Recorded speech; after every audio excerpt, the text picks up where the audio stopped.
Hey everybody, welcome to the Mana League. I'm John as always, and it's time for Top 10 Thursday, the top 10 things that you should know about pre-release. I've done one of these videos, I think it was for Shadows over in Innistrad. I'm going to do one of these probably every few sets or so, just to kind of refresh the content. This isn't going to be for the, super experienced people who go to 7 pre-releases every single set. This is going to be focused kind of towards the newer players, the players who are maybe going to their very first pre-release. That doesn't mean that older players can't watch this. It's always good to get a refresher on kind of what you should know, but this is going to be focused a little bit towards newer players. So if you've always been interested in pre-release but you haven't gone yet, here's 10 things that you should know. Up first is one of the more important things that you should know, and that is simply don't worry. Relax. Pre-releases are probably the single most casual, fun, and welcoming events that anybody could ever go to. They typically have the highest population of new players, both new to sanctioned events, but also new to simply the game of Magic itself. The most new players are going to be at pre-releases. Some of the more wider payouts happen at pre-releases, and people are typically just very friendly and willing to help you out. If this is your first event, or if it's one of your first few matches of Magic, it's a great place to go. If you've been anxious about going because you think it'll be sharks who are just there to take advantage of you, don't worry. Most pre-releases are just super casual, super fun, super relaxed. You shouldn't worry at all. So, number 10, go to pre-releases. Don't worry.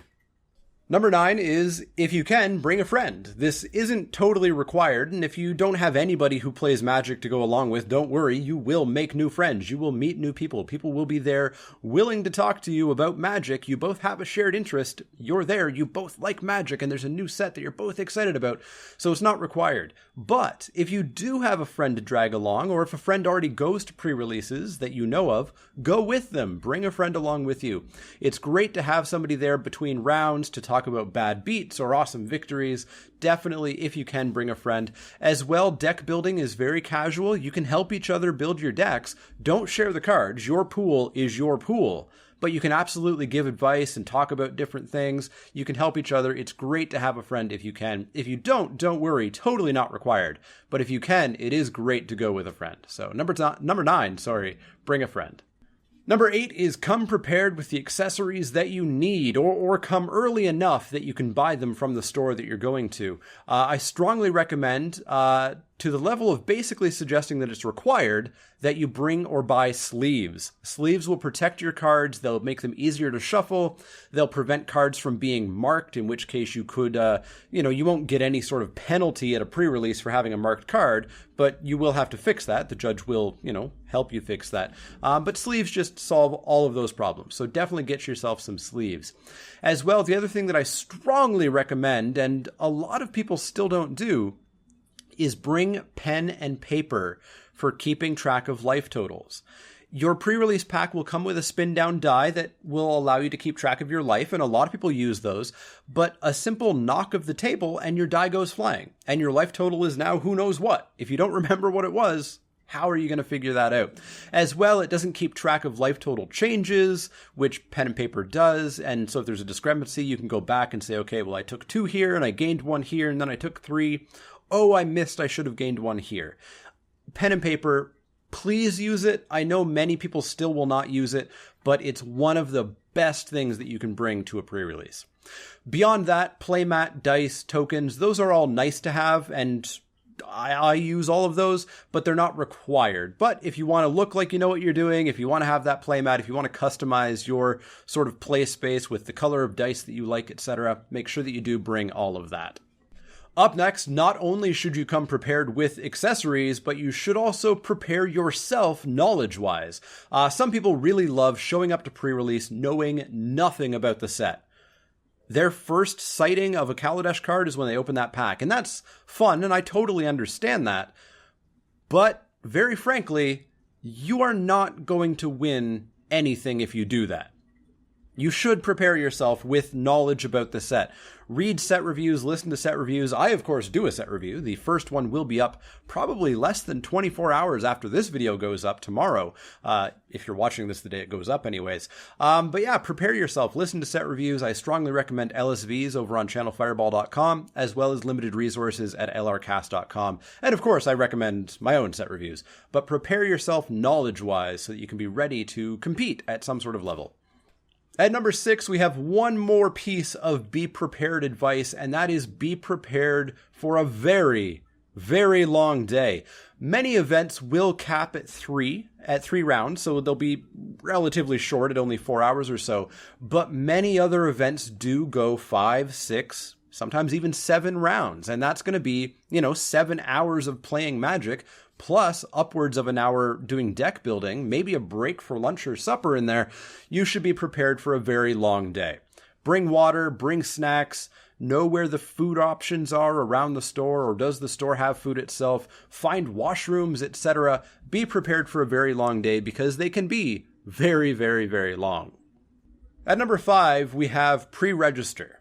So stores do not have an infinite amount of pre-release kits. In fact, they get an amount of pre-release kits based on their previous pre-releases or 2 previous. So this is a large set coming out, Kaladesh. So the number of pre-release kits that the store will get is based on the Shadows over Innistrad, the last large set pre-release. They get a few extra to account for growth, but if there was unexpected growth between Shadows and now, they may not have enough for everybody who wants to play.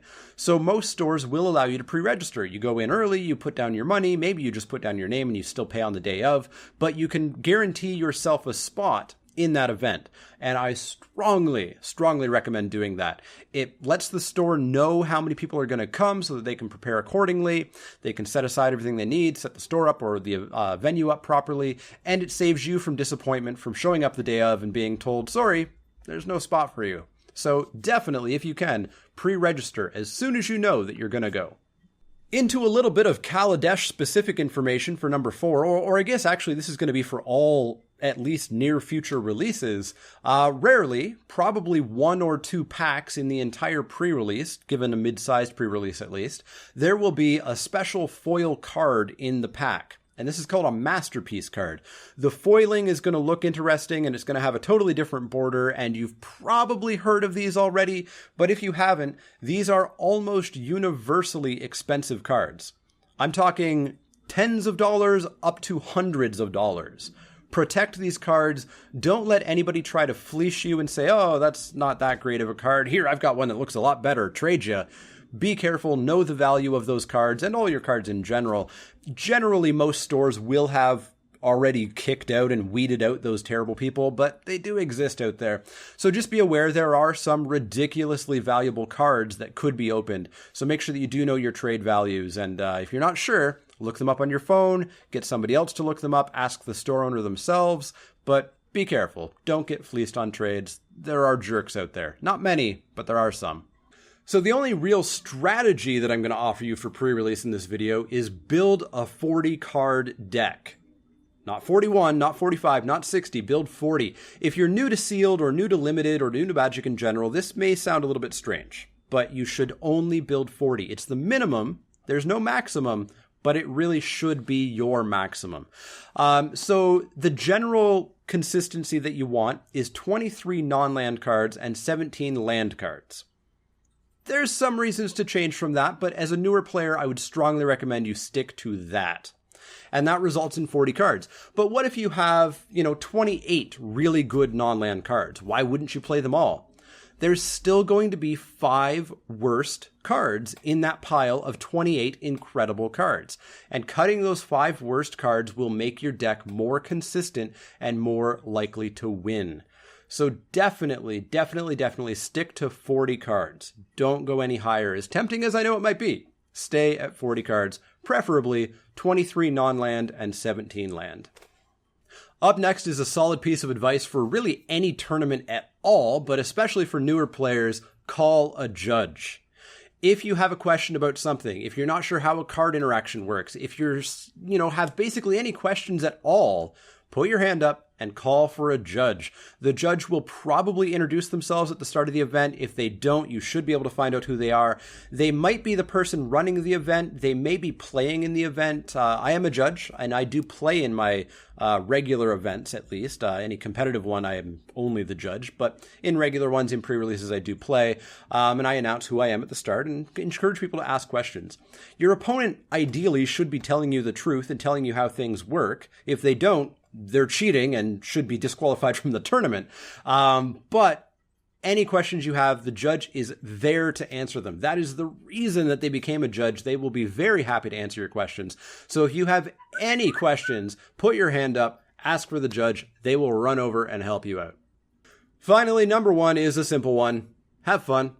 Just have fun. Many people lose sight of this. Many people get so focused on winning or focused on the expected value of the tournament. How much money are they going to make off of it? And that ruins magic. It ruins the fun of it. If you're at a pro tour, sure. Think about winning. Think about the expected value. Think about getting that extra 0.5% by playing this card over that card. But at pre-release, have fun. Enjoy the time that you're out there. Make some new friends. Find a new store. Find a new hobby. Find fun. Have fun. Number one, the most important thing you can ever do, have fun. So that's going to wrap it up for 10 things that you should know about pre-releases. If I forgot any, let me know in the comments down below. If this is going to be your first pre-release, let me know. I want to know, A, how excited you are and what you're doing to prepare, and B, next week, I want to know how it went. I want to know how you did at the pre-releases. As always, if you have any questions, comments, or suggestions, you can find me on Twitter at The Mana Leak. That's L-E-E-K, like the vegetable, not the card. You can also find me at facebook.com/TheManaLeak, twitch.tv/TheManaLeak, and now patreon.com/TheManaLeak. If you want to help me and support this channel, support the content that I'm making, head on over to Patreon and donate whatever you want. $1, $2, $5 for the first reward, $14 for the second, $100 because you have a ridiculous amount of money and don't know what to do with it. Whatever amount of money you want, head on over there. But as always, if you have any questions, comments, or suggestions, let me know. Otherwise, see you all next time.